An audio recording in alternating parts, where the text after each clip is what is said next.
El Señor le bendiga a cada uno de ustedes, amén. Nuestro Dios es bueno y para siempre es su misericordia, amén.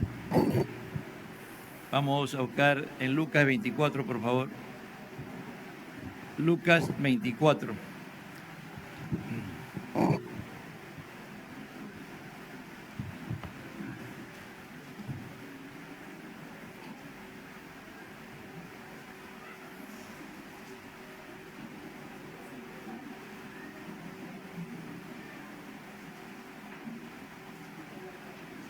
Versículo 28. Padre, te doy gracias porque tú eres Dios, porque tú eres el mismo Dios de ayer, hoy y siempre, por los siglos de los siglos, Señor. De la eternidad hasta la eternidad tú eres Dios. Y te pedimos que tú nos hables por medio de tu santa y bendita palabra. Tu palabra tiene poder, tu palabra tiene autoridad. Tu palabra vivifica al hombre si es que tú haces que eso sea realidad cuando ese hombre o mujer tiene el deseo en su corazón de que tú cambies y transformes su vida y sigas instruyéndolo para llegar a la meta. Y así, Mateo 24, 28. Llegaron a la aldea a donde iban y él hizo como que iba más lejos. Mas ellos le obligaron a quedarse diciendo: quédate con nosotros porque se hace tarde y el día ya ha declinado. Entró pues a quedarse con ellos. Aconteció que estando sentado con ellos a la mesa, tomó el pan y lo bendijo y lo partió y les dio. Entonces le fueron abiertos los ojos y le reconocieron, mas él se desapareció de su vista. Y se decían uno al otro: ¿no ardía nuestro corazón en nosotros mientras nos hablaba en el camino y cuando nos abría las Escrituras? Y levantándose en la misma hora, volvieron a Jerusalén y hallaron a los 11 reunidos y a los que estaban con ellos, que decían: ha resucitado el Señor verdaderamente, ha aparecido a Simón. Entonces ellos contaban las cosas que les había acontecido en el camino y cómo lo habían reconocido al partir el pan. Tomen asiento, amado hermano.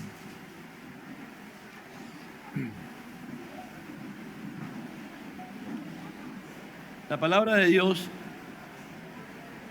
tiene vida, la palabra de Dios es viva, la palabra de Dios tiene poder. Cuando aceptamos que es palabra de Dios, cuando creemos que es palabra de Dios.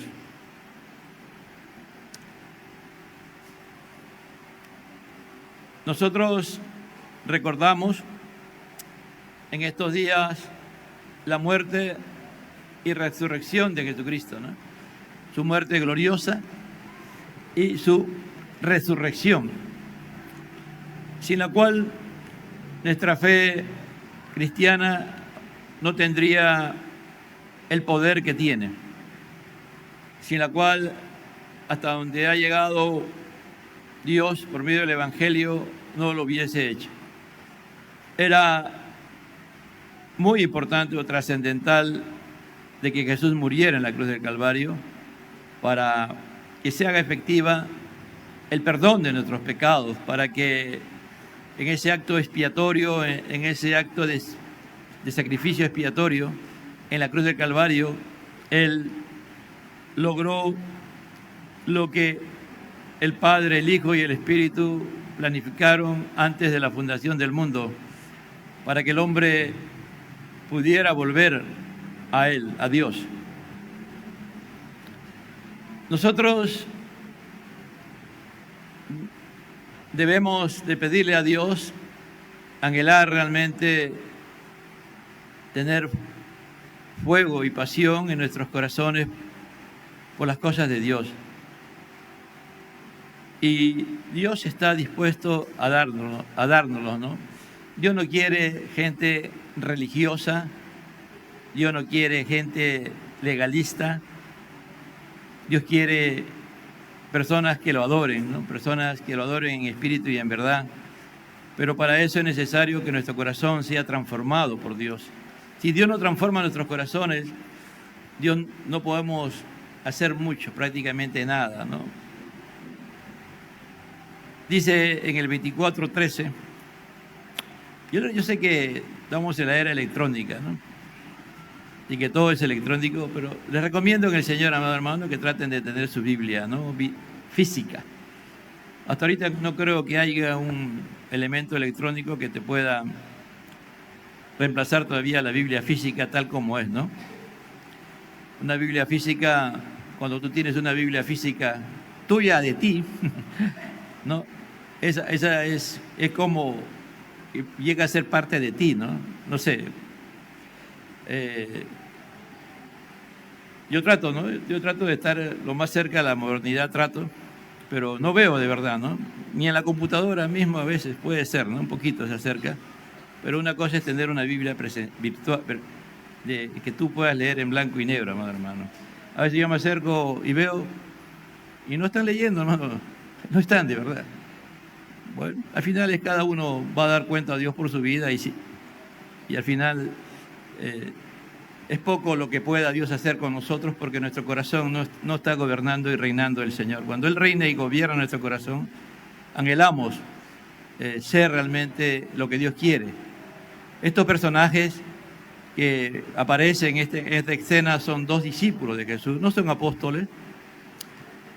Uno se llama Cleofas, que viene del nombre, así como había el nombre Cleopatra, había el nombre Cleopatro.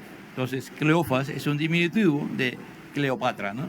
Y otro discípulo que no sabemos quién es el nombre y que de todas de las narraciones que Lucas escuchó y apuntó, porque Lucas fue un historiador, le interesó esa, y el Espíritu Santo dijo que la escribiera, ¿no? Porque seguro que hubieron otros eventos también con respecto a la manifestación de la resurrección de Jesús, y el Espíritu es el que determinaba qué se escribía y qué quedaba escrito y qué no quedaba escrito. Y esto es muy importante, hermano, porque vamos a encontrar a dos personajes, así como tuyo, o como esos hermanos que tienen Biblias y no lo leen, que tienen celular y no abren las Escrituras, le va a pasar, y aún hasta, a veces hasta vamos a quedar en vergüenza, ¿no? Porque la palabra que Jesús va a usarles para dirigirse a ellos es bastante fuerte, ¿no? Les va, prácticamente si uno está como esta generación de cristal, va a pedir que un psicólogo y un psiquiatra lo trate, ¿no? Cuando Jesús les habla a ellos después, ¿no? Dice aquí, dos de ellos iban el mismo día a una aldea llamada Emaús. ¿No? De un momento a otro Lucas habla de la resurrección y se va a estos dos personajes, con dos discípulos comunes y corrientes, como muchos de nosotros, y que ya estaban volviendo a su lugar de origen, muy probablemente, y que ya volvían a Galilea, decepcionados, tristes, confundidos, es decir, en una crisis de fe terrible, ¿no? Que todo lo que ellos habían escuchado de Jesús y ver a Jesús, al final Jesús murió y había muerto, y no había otra cosa en su mente que Jesús había muerto y que el Mesías no había liberado a Israel. No lo había liberado como desde niño les habían enseñado que el Mesías iba a venir a liberar a Israel y hacerlo una nación poderosa, así como en los tiempos de David y Salomón, una nación conquistadora, y que iba a tomar el control del mundo. Porque eso es lo que le enseñaban desde pequeño a los niños judíos, a los israelitas. Buscaban textos de un texto, que los hay, pero ese es para la segunda venida, y le usaban esos textos. Se iban, dice que estaba como a 70 estadios de Jerusalén. Estadio es una medida, por si acaso. No va a ser estadio nacional. No es. Y se calcula, de repente vieron a Jesús en la cruz, el sufrimiento de Jesús, las cosas que le hicieron, cómo la gente lo insultaba, cómo llevaba el pobre Jesús el madero, la gente le escupían algunos, y cuantas cosas más. Y prevalecía el pensamiento, no era el Mesías. Pensábamos que era el Mesías, murió, ya no está. Ese es cuando las personas tienen grandes preocupaciones, grandes problemas, eso ocupa su mente, ocupa nuestra mente. Te sales un ratito y vuelves y no sales, y das vuelta y te quedas ahí, ¿no? ¿Por qué pasa eso? Generalmente cuando las Sagradas Escrituras no forman parte importante en nuestra vida, ¿no? Las sabemos, pero no es lo que decide nuestra vida. Nuestra vida a veces la deciden las costumbres, las tradiciones, lo que en la iglesia de Dios Pentecostal creen los hermanos, ¿no? Porque aquí, ¿no?, hacemos esto, hacemos lo otro, porque la iglesia lo hace, ¿no? No porque se te ha sido revelado a ti o Dios ha instruido por medio del Espíritu Santo, te ha hecho entender con claridad lo que tenemos que aprender, lo que tenemos que entender y vivir de acuerdo a ello. A la hora de la prueba es que vamos a ver cuánto realmente conocemos la palabra de Dios, cuánto realmente amamos a Dios. ¿No? Entonces, y eso ocupa tu mente, pero cuando ya tú no tienes, la palabra no está guardada en tu corazón, no es firme la palabra, es una historia nada más, son cosas que has oído y que no lo has guardado, no tiene la preeminencia, no le das la importancia que Dios quiere que tú le des, ¿no? Entonces, así pasaba con estos personajes. Sucedió que mientras hablaban, discutían entre sí. Hablaban y discutían entre sí. Es decir, uno tenía una versión, el otro tenía otra versión, y mientras iban caminando, así era Y de un momento a otro aparece un forastero, ¿no? Un peregrino, y Jesús mismo se acercó y dice, Jesús mismo se acercó. De un momento a otro aparece en la escena Jesús. Ellos ni cuenta se dieron, hermano, por si acaso. Ni cuenta se dieron que Jesús apareció allí. ¡Fua! No que Jesús vino atrás y lo veían 15 atrás, no. Jesús de un momento a otro aparece ahí. Y comienza a caminar junto con ellos. Se pone la parte de atrás, ¿no? Y caminaba con ellos, dice, ¿no? Le seguía los pasos, iba atrás de ellos. Así es Jesús, hermano, Él no los abandona. Si realmente un día decidimos por Cristo y hubo una conversión en nuestras vidas y realmente Cristo nos cambió y transformó, Él no nos va a dejar. Como decía hace un momento la lectura de la palabra. Él va a estar detrás de nosotros y en un momento determinado nos va a alcanzar y va a dialogar con nosotros, nos va a llevar al pensamiento que Él quiere que nosotros tengamos y después Él va a ir adelante a nosotros, ¿no? Mire, ¿cómo es, no? Él puede estar atrás, contigo, caminar a tu lado, y después, cuando ya tú entiendes quién es, Él va adelante, Él va a ir adelante, guiando tu vida. Es interesante, este es fascinante, hermano, este capítulo a mí me fascina, ¿no? Es muy lleno de vida, tiene mucho poder, tiene mucha vivacidad, y es tan cotidiano para muchos de nosotros, mas los ojos de ellos estaban velados. Cuando Jesús resucita, ya no es como era antes, tiene otra forma, ¿me entiende? El cuerpo resucitado de Jesús es sustancialmente diferente al cuerpo anterior, porque ustedes lo van a ver, ¿no?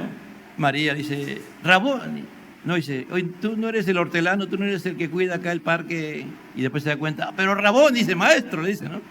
Después se da cuenta, ¿no? El mismo Pedro, todos al comienzo no se daban cuenta cuando todavía Jesús había resucitado que Él era, ¿no? Entonces Él tenía que hacer algo para que ellos se dieran cuenta que Él era, ¿no? Entonces, y muchas veces también Dios va a velar nuestros ojos, va a cerrar nuestros oídos cuando no estamos haciendo las cosas bien, cuando estamos, por ejemplo, en rebelión contra Dios, cuando estamos haciendo cosas que a Él no le agrada, Él va a impedir que tú y yo oigamos su voz y lo podamos ver.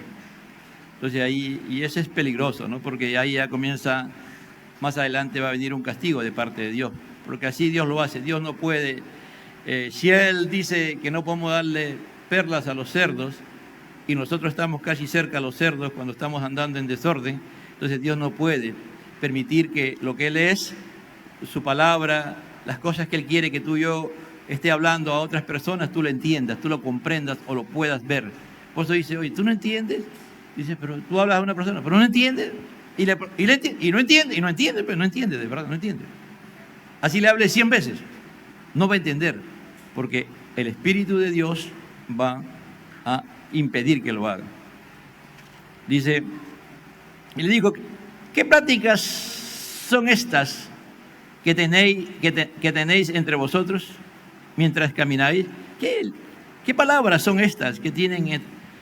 ¿No?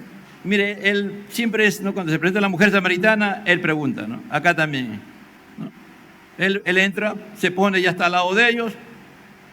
¿Por qué estáis tristes? ¿Por qué estás tan congojados? ¿Por qué están así? Le mira el rostro y ellos están tristes totalmente. ¿Por qué están acongojados? ¿Por qué están turbados? ¿Por qué están angustiados? ¿No? Mi nieta, cuando ve a alguien llorar, dice, ¿por qué estás triste? ¿Por qué estás triste? Dice. Así Jesús se acercó y le dijo, ¿por qué están tristes? ¿Qué ha causado la tristeza? Respondiendo uno de ellos, se llamaba Cleofas, le dijo, ¿no? Ya dije quién es Cleofas, Cleopatro, le dijo, ¿eres tú el único forastero en Jerusalén? ¿Eres tú el único forastero en Jerusalén que no sabía de las cosas que han acontecido? Es decir, le dice, ¿tú eres un forastero? ¿Que tú no has estado en Jerusalén? ¿No sabes lo que ha pasado? Es importante el diagnóstico que hace, y es verdad. Pudieron haber crucificado a mucha gente en Jerusalén, hermano, o fuera de Jerusalén, perdón, pero no causó el impacto de la crucifixión de Jesús. ¿Por qué? Por muchas cosas, ¿no? Por ejemplo, dice que cuando Jesús murió, ya entregó su espíritu y él voluntariamente muere, hay un eclipse, primero hubo un eclipse y después hubo un terremoto, ¿no? Y que algunos muertos salieron de las tumbas, dice, ¿no? Es decir, eso fue algo que conmovió a toda Jerusalén principalmente y a Judá, la crucifixión de Jesús. Entonces este hombre dice, ¿qué? ¿Tú no sabes lo que ha pasado? ¿Qué tiene? ¿No? Pero lo que Jesús está haciendo es provocarles a ellos a que respondan qué es lo que ellos entendían de las cosas que habían pasado. Entonces él le dijo, ¿qué cosas? Y le dijeron, de Jesús Nazareno, que fue varón profeta, poderoso en obra y en palabra. Dice, a Jesús le dijeron, ¿qué cosas? De Jesús Nazareno. No es Jesús, es Jesús Nazareno. Porque una cosa es, Jesús era un hombre común y corriente, como decir Carlos, ¿no? Como decir César, ¿no? Juan, un hombre corriente en ese tiempo. Era tan común, todo el mundo se ponía Juan. Todo el mundo se ponía José, Jesús, ¿no? Pero ya Nazareno ya marca la diferencia, ¿no? Ya es él, pues, el Señor, el que había estado con ellos. Entonces lo identifican. Aparte, Nazareno significa alguien que era consagrado, apartado, ¿no? Para un ministerio. Que fue varón profeta. Miren, lo primero que reconocen ellos, que fue varón profeta. Poderoso. No dicen otro, debían de haber dicho Señor, el Mesías, no, varón profeta. Como fue Juan el Bautista, como fueron muchos profetas y que en Jerusalén los habían matado. Era uno más de lo que en Jerusalén, porque en Jerusalén mataron a muchos profetas, no mataron a uno, sino a varios. Eran expertos en eso, ¿no? Porque eran tan legalistas que veían un defecto en alguien y ahí mismo era causa, ¿para qué? Para matarlos, ¿no? Entonces, y si vemos lo que ellos están diciendo es verdad, ¿no? Jesús hizo el cumplimiento de profecías, se dieron en Jesús, y también profetizó cosas que después sucedieron. Él mismo profetizó su muerte, la forma de cómo él iba a morir también. Entonces, él fue profeta, poderoso en obra. Es decir, Jesús hizo cosas tremendas, ¿no? Cosas que a ellos les impactó, ¿no?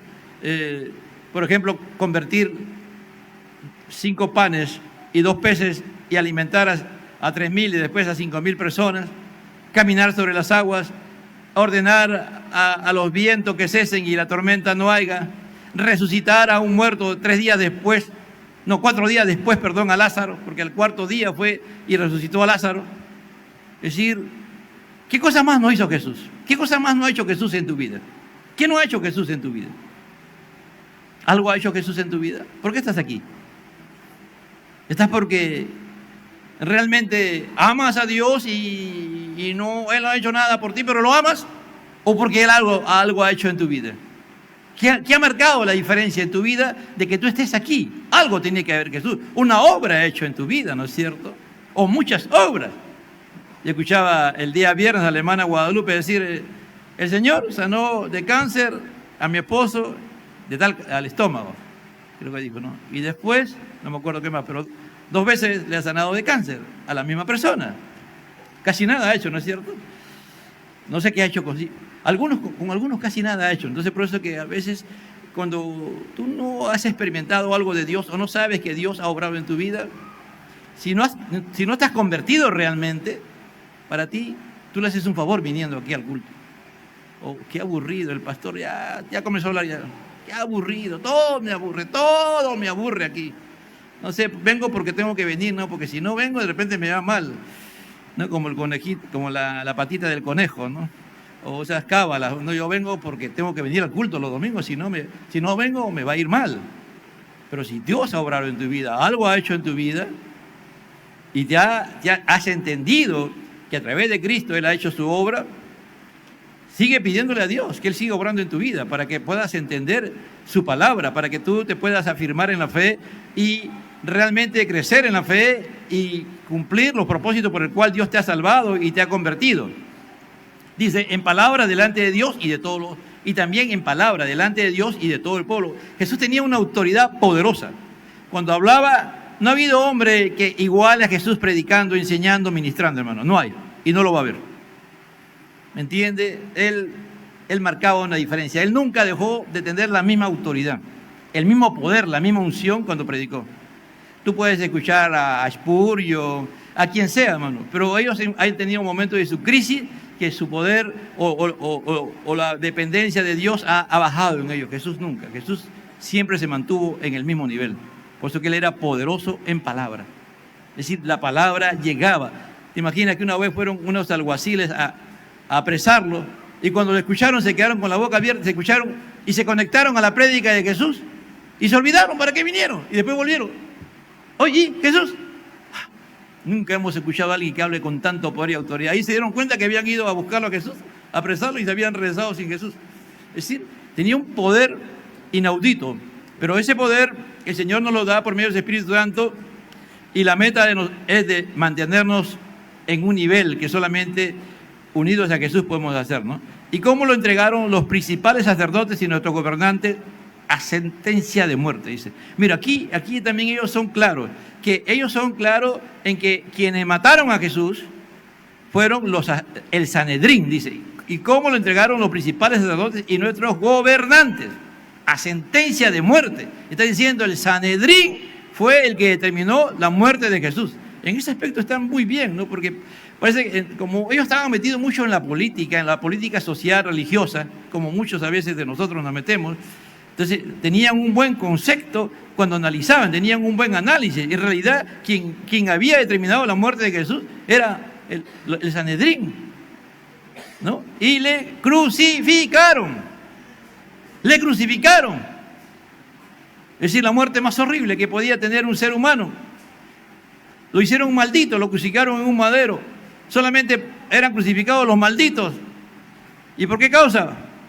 Bueno, ellos no entendían. En ese momento, hermano, estos 2 discípulos no entendían la teología que más adelante Pablo va a desarrollar, o Pedro en el día de Pentecostés va a desarrollar, porque el Espíritu Santo le va a hacer entender qué significaba la crucifixión, por qué era necesario que Jesús muriera, pero ya teológicamente, entendiendo las Sagradas Escrituras. Ellos van a entender gran parte de esto cuando Jesús les abre las Escrituras.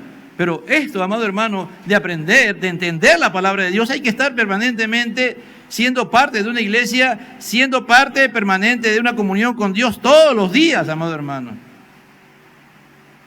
¿No? Todos los días tú y yo tenemos que estudiar la palabra, meditar en ella. Siempre hay un tiempo, hermano, siempre hay un tiempo. Siempre, 10 minutos, 20 minutos, 1 hora, 2 horas, no sé, pero siempre hay un tiempo. Y Entonces le crucificaron, pero nosotros esperábamos que Él era el que había de redimir a Israel. Nosotros esperábamos que Él iba a liberar a Israel, que Él era el Redentor y venía a salvar a Israel. Ahí está el problema. ¿Qué concepto? Hermano, la escatología, nosotros tenemos como pentecostales, tenemos una línea de escatología. Pero a veces yo me pongo a pensar, ¿será la correcta? ¿Será la correcta realmente? ¿Será el rapto antes de que haya la gran tribulación? Esa es nuestra posición, pero a veces yo me pongo a pensar, ¿y si es que viene la tribulación y todavía no ha venido el rapto? Si hay días, hermano, ¿tú crees que cuánta gente ha sido atribulada, ha muerto, como esos 6 millones de judíos? O en el tiempo del terrorismo acá en el Perú, de cristianos que venían, tomaban las iglesias, mataban a los cristianos, encima le metían petróleo, queroseno y los quemaban. Para ellos fue una gran tribulación y no vino el rapto para ellos. Murieron. Y así, a través de la historia de la iglesia, hay un sinnúmero, hermano, de tribulaciones que han tenido los cristianos. Entonces, ¿cuál es? Entonces aquí dice... Y ahora, además de todo eso, hoy es el tercer día que ha acontecido, es el tercer día y no ha resucitado. Ellos tenían una creencia.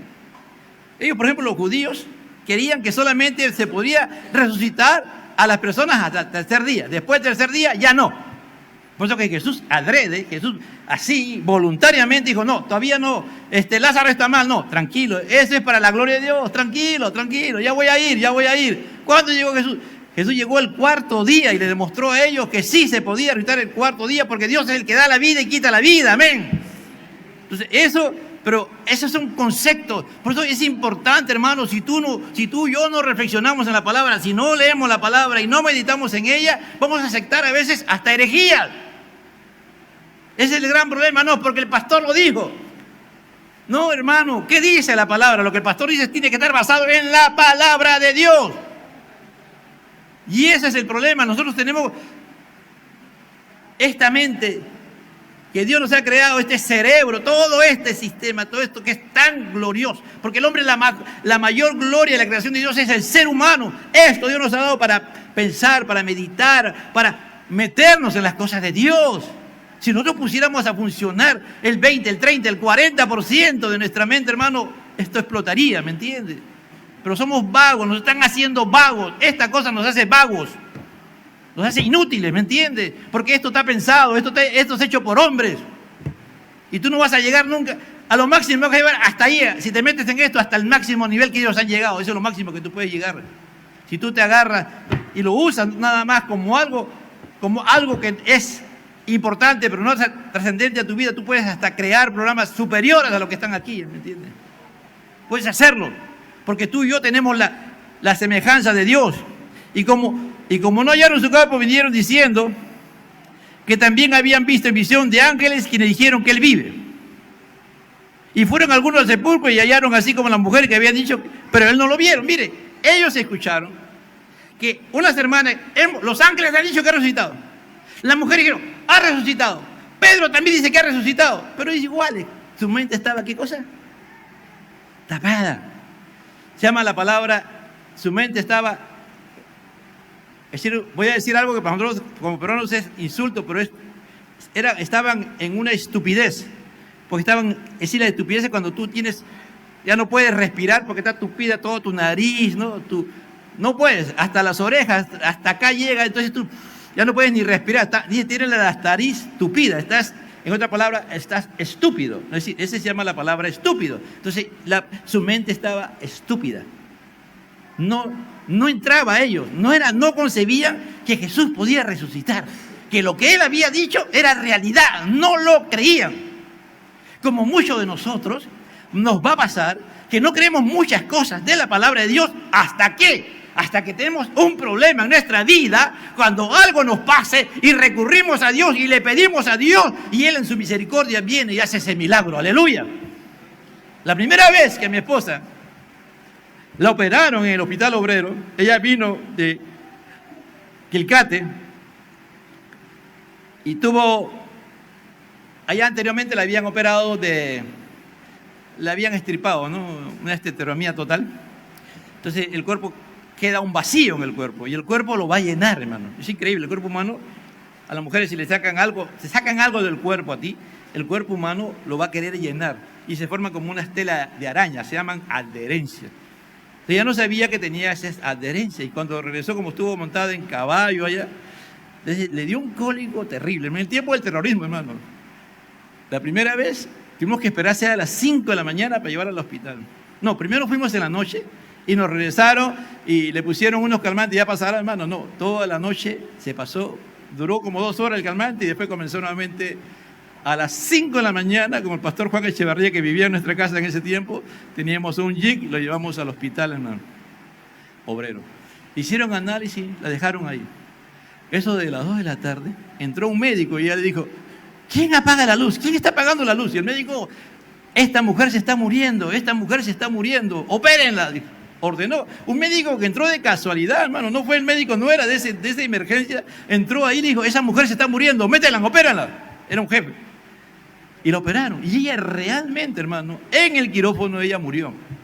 Clínicamente muere.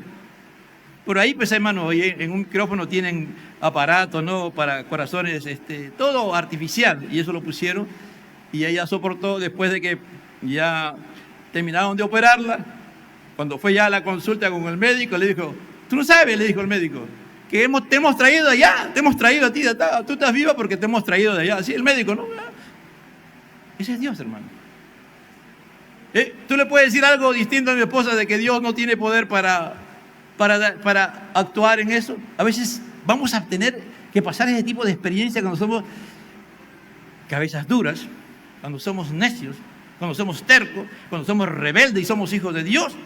¿Para qué? Para hacernos entender que las cosas de Dios son reales, hermano. Que Él para eso resucitó, para darnos vida. Y vida de veras, no vida humana, no esta vida física, sino la verdadera vida espiritual, una vida de fe, una vida de poder. Por eso le dijo, él entonces le dijo, oh insensatos, oh necios, ignorantes, le dijo. ¿Te imaginas que te digan ignorantes? Jesús le dijo, necios, ignorantes son ustedes. No, y tardos de corazón para creer en todo lo que los profetas te han dicho, para creer en la palabra de Dios. Y aquí comienza el repaso. Salieron jalados. Y el Señor va a hacer, en pocos minutos le va a hacer un repaso de la fe. Va a comenzar a repasar con ellos la fe. ¿Quién es el maestro? En este momento Jesús se convierte en un intérprete de la palabra de Dios.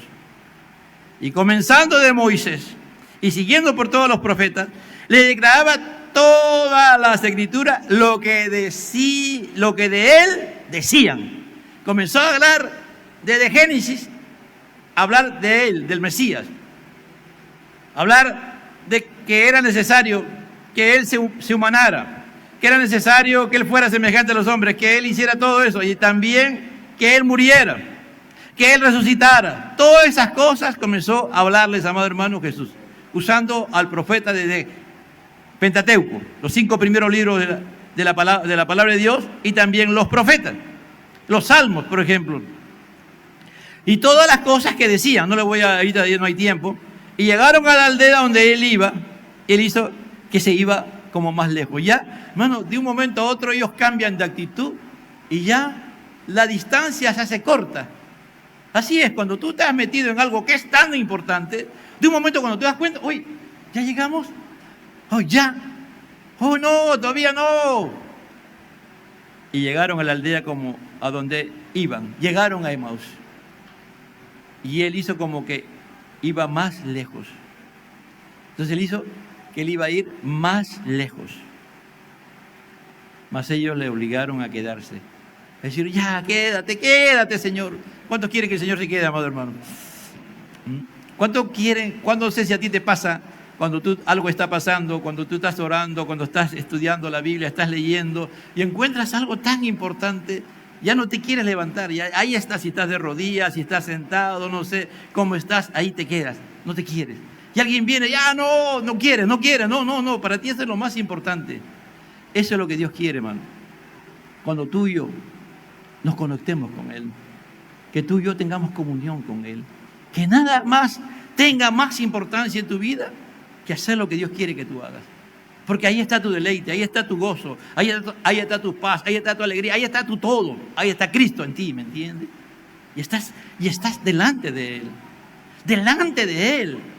Pero si eso nunca te ha pasado, si eso nunca has experimentado, te digo en esta mañana, pídele a Dios que tenga misericordia de ti.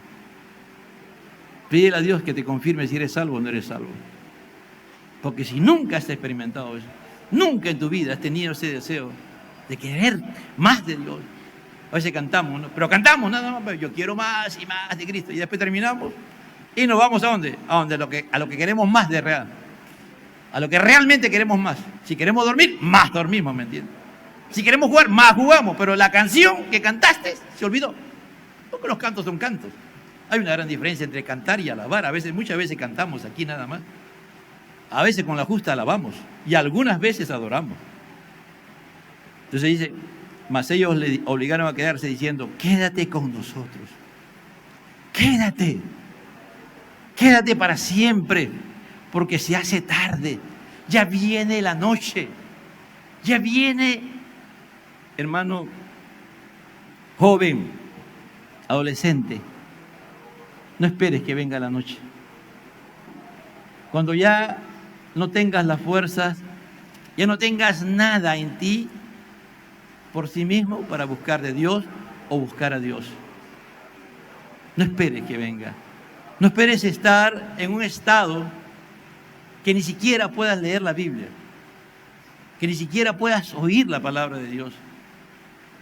Porque puede llegar la tarde, puede llegar la noche, puede llegar el día de la prueba. Venía la noche. Habían estado caminando unas horas y ya declinando el día, llegaron a ese lugar y ellos le dicen, quédate con nosotros porque se hace tarde.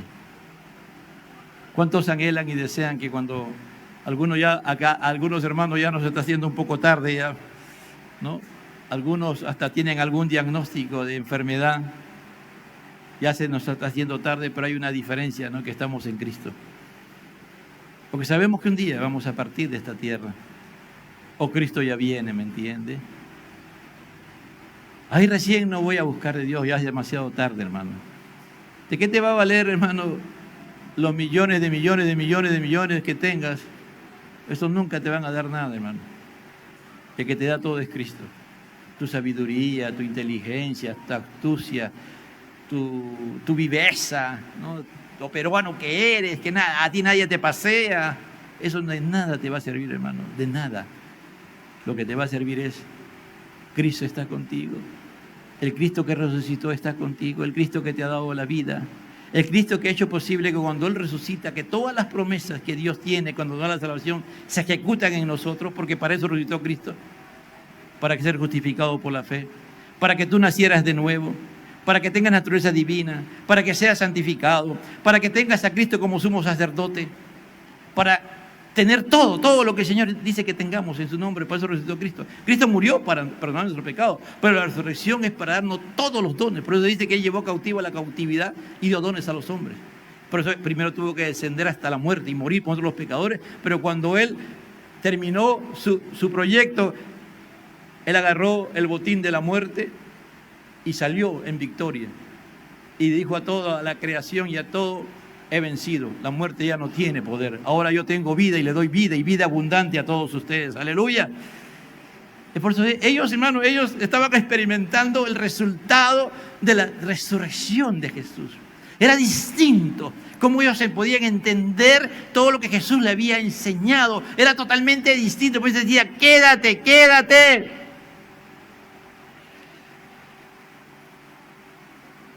Entró pues a quedarse con ellos.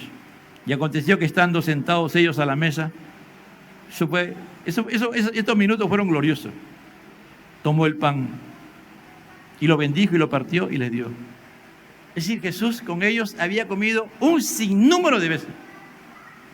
Y siempre Jesús tenía la misma forma a la hora de comer.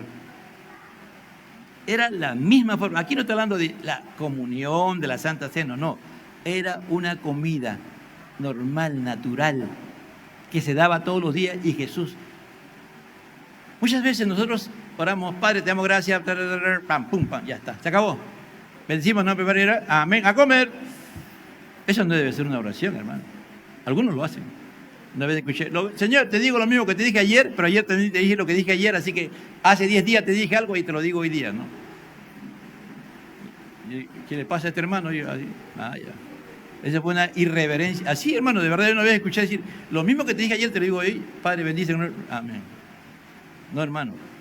Ahí, si tú tienes un conocimiento de lo que es Dios, tú debes, por lo menos en un minuto, tener de lo que Dios está haciendo en tu vida.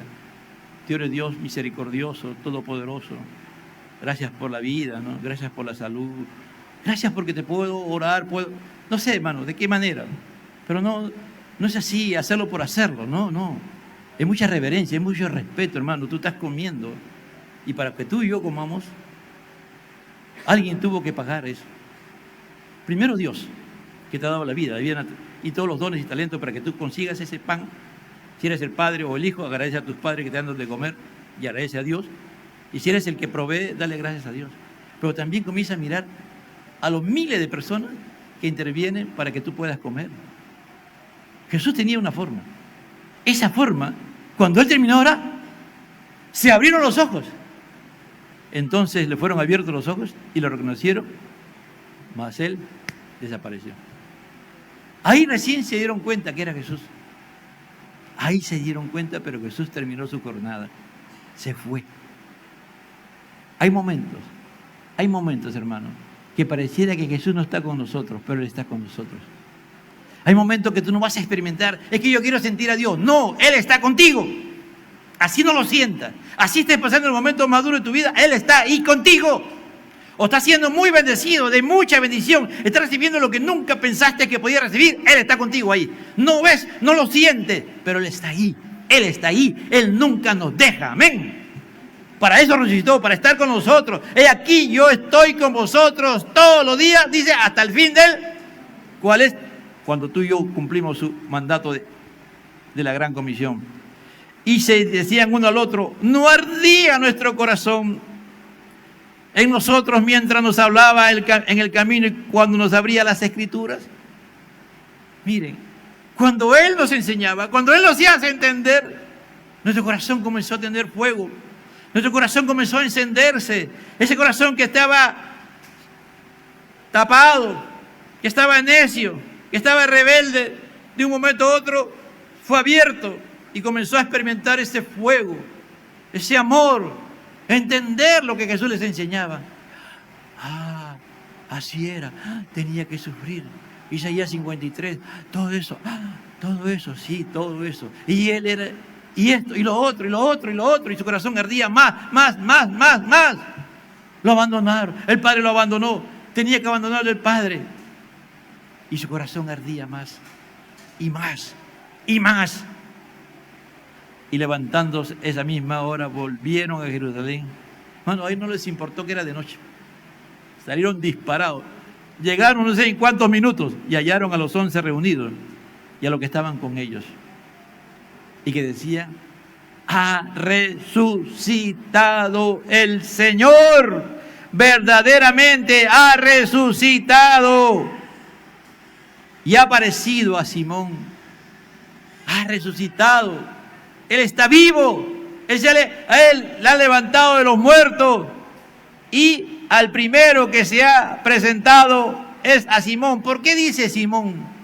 Porque Simón lo había negado. Si ellos estaban en esta crisis terrible, Simón estaba grave, hermano. Grave, porque él había negado al Señor 3 veces. Por eso que Él se presenta a Simón. Cuando tú y yo somos convertidos por Dios, transformados por Dios, hermano, aún tú estés en rebeldía, aún haya hecho cosas y después estés en ese arrepentimiento, Él va a venir a ti. Él va a venir a ti. Él se preocupa, dice, primero, después de la mujer fue a Simón. Va a decir, yo estoy vivo, por eso morí. Era parte de la historia que Él negara, como a veces lo negamos al Señor, hermano. Pero el corazón arde después de que tú tienes ese encuentro con Dios en su palabra. Cuando tú y yo entendemos la palabra, interpretamos, el Señor nos interpreta la palabra o el Espíritu Santo nos hace interpretar la palabra y entenderla, nuestro corazón arde, amado hermano. Tiene que arder nuestro corazón. Yo sé que ahorita estamos ardiendo de calor, pero más importante que nuestro corazón arda, amado hermano. Arda. Dile, Señor, yo quiero tener esa experiencia todos los días de mi vida, todos los días. Porque si eso pasara, hermano, llamas de fuego son su ministro, dice. Llamas de fuego son los ministros del Señor, los servidores del Señor. Entonces ellos contaban las cosas que le había acontecido en el camino y cómo le habían reconocido al partir el pan. Cuando tú y yo tenemos ese encuentro con Dios en su palabra y nuestros corazones ardan, no es para que se queden ahí, sino para que después lo compartamos, para que después evangelicemos, para que después discipulemos, para que después aconsejemos, para que después ministremos, para que después vayamos a los desconsolados y le demos palabra de Dios, a los afligidos, a los que tienen problemas, con la palabra de Dios. Para eso es, nuestro corazón arde para poder dar a otros y llevar eso. Para eso Jesús resucitó. Para que tú y yo podamos entender verdaderamente la palabra de Dios, porque la palabra de Dios es viva y eficaz. Ese espíritu que levantó a Jesús de los muertos ahora está en nosotros. Y ese nos da ese fuego, ese ardor en nuestros corazones ahora. Aviva el fuego del don del Espíritu Santo que está en ti. Padre, yo te doy gracias. Te doy gracias, Señor, por tu resurrección en la cruz del Calvario. Nuestros corazones arden cuando tú nos haces entender tu palabra, cuando nos interpretas tu palabra por medio de tu Espíritu Santo. Nuestros corazones arden, Señor. Y si estamos en pecado, nos lleva a arrepentirnos y a pedirte perdón, a que nos cambies y nos transformes, Señor. Y si estamos haciendo las cosas, estamos desganados, estamos haciendo las cosas por hacer, no, queremos pedirte que tú ardas nuestro corazón para hacer las cosas con pasión, con amor, con entrega, con sacrificio. Enseñar a los demás, vivir como tú quieres.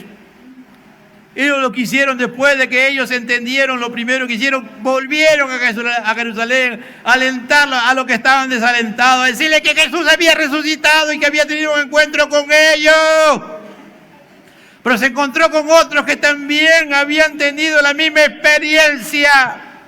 Y entre ellos se alentaban, se animaban, porque Cristo había resucitado con poder y gloria. Gracias, Señor, al Padre, al Hijo y al Espíritu Santo. Gloria a Dios, gloria a Dios, gloria a Dios. ¿Quién vive? A su nombre. Gloria a Dios, gloria a Dios.